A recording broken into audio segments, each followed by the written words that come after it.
All right, so let's talk about horizontal line test. We already talked about vertical line test in that if a vertical line does not cross my graph more than once, then it is a function. Now, a horizontal line test would be if I could draw a horizontal line through my graph, that means it does have an inverse.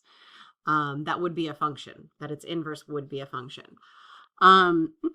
So that's what we have for our horizontal line test. It would tell us whether or not the inverse is a function. And the vertical line test tells us if the initial relation is a function or not. So combining those two together, if we pass both the vertical line test and the horizontal line test, then the function is what is called one-to-one. And that means that they are both, in fact, functions. Oh, got that. They are both functions. All right. So if I was to look at both of these two examples, I need to determine if they pass the vertical line test, if they are the horizontal line test, and therefore if they are one-to-one or not. So if I was to draw a vertical line through this graph, is there anywhere on this graph that I could draw a vertical line and it's going to cross my graph in more than one place? No, it is not. So it passes the vertical line test. Now I've got my horizontal line test. You might be tempted to say that it would fail down here on the x-axis where it looks like it's going horizontal, but it is not. That is approaching a horizontal asymptote, and therefore it is always decreasing towards that horizontal asymptote. So it is something that does, in fact, pass the horizontal line test. So that means, therefore, that this is a function and its inverse is a function, so it would be one-to-one. Now, if I look at this one right here, again, if I draw a vertical line, there is absolutely nowhere on this graph that it would cross the graph more than one place. So it does, in fact, pass the vertical line test. Now, however, the horizontal line test, it would fail the horizontal line test literally everywhere, except for at the vertex up here. Everywhere else, it would cross the graph in two places. So this fails the horizontal line test quite horribly. So no. And so therefore, since it does not pass both the vertical line test and horizontal line test, it is not one-to-one. All right. Now, if we were to go ahead and look at this right here, at this sine wave that I've got right here, question here is this a graph of something that is a function? Again, how do I know if something's a function? By looking at the graph. I do a vertical line test. And if I do that vertical line test, it passes. So yes, the graph is a function. What do you think the inverse would look like? I saw all kinds of interesting drawings when I saw people drawing what they thought that it would look like. But most frequently, I saw something along the lines of this, which I appreciate that one. Okay. So if that's what we have, the question here is this inverse function a function, or is it just a relation? Well, this is definitely not a function. It fails the vertical line test ridiculously. All of these little overlaps that it's got right there. So that goes along with our horizontal line test. If it fails that, then it's going to fail a vertical line test when I invert it. So is the inverse a function? No. Why or why not? Well, my inverse graph fails the vertical line test. It fails the vertical line test. Okay, so let's go ahead and create a t-chart for this equation that I'm given right here and go ahead and see what the graph would look like for that. Okay, so here we've got this put into Y1 of our calculator, and if we were to go ahead and graph it, I see it looks like this. So it looks like it's an exponential decay function, and sure enough, if I look, that makes sense because it is an exponential decay function. So what I could go ahead and do is grab the table that I've got right here, grab some points out of the table and go ahead and plot it. If I recognize that my graph is from negative 10 to 10, then I'm going to go ahead and start over here with negative 1 and 4, 0, 0, 1 and negative 2, and 2 and negative 3. All right. So let's go ahead and graph those points over here. So I've got them on my graph. All right, so we've got the graph of our function here.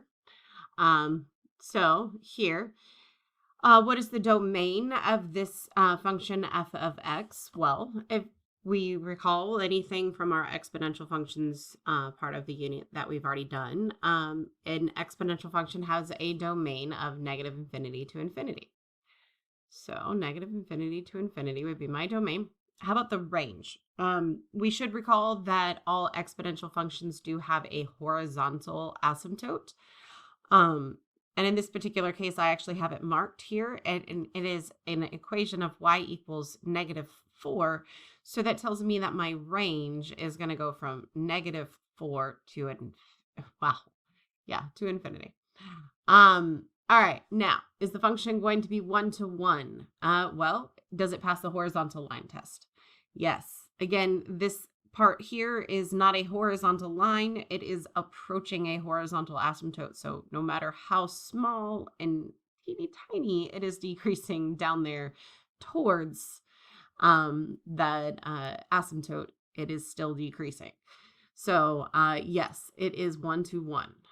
What is the asymptote? I already mentioned it is at y equals negative 4.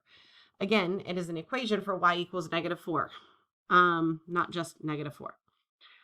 Now, swap x and y and graph the inverse. So if I was to go ahead and do that, so here I have negative 1, 4, so I'm going to turn that into 4, negative 1. Again, 0, 0, that doesn't change anything, but negative 2, 1, and negative 3, 2. All right, and then let's go ahead and graph that over here. All right, so I've got that graphed over here.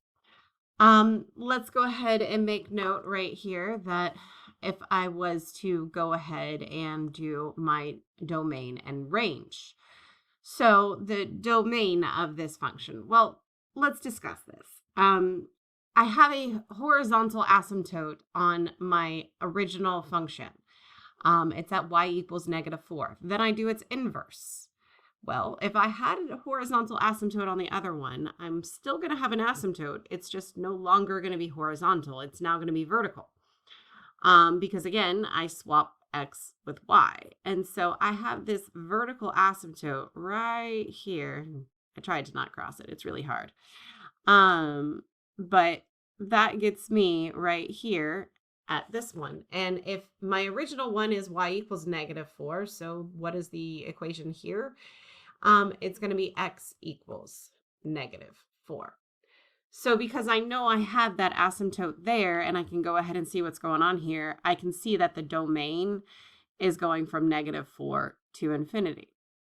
I can also see that my range for that function, it's going to be shooting straight up. It's going to be going up forever and ever and ever. And then it's going to be coming down here. It's going to be going to the right. But while it is going to the right, it is going down towards negative infinity. So that is going to be from negative infinity to positive infinity. Now, again, take note, just like previously when we did tables and lists of points, the domain of my original function right here was negative infinity to infinity. And when I find the inverse, sure enough, it matches the range of that one. Likewise, the range of my original function, negative 4 to infinity, became the domain of my inverse function. So you see that stuff does not change. It is continuously going to do that. Now, another thing to consider here is I have the equation y equals x. Let me draw that. Right there. Okay, so y equals x. It goes straight through my origin. It is known as your identity function. That is because no matter what you do, if you have something on that line, when you do the inverse, it will be still in that exact same place.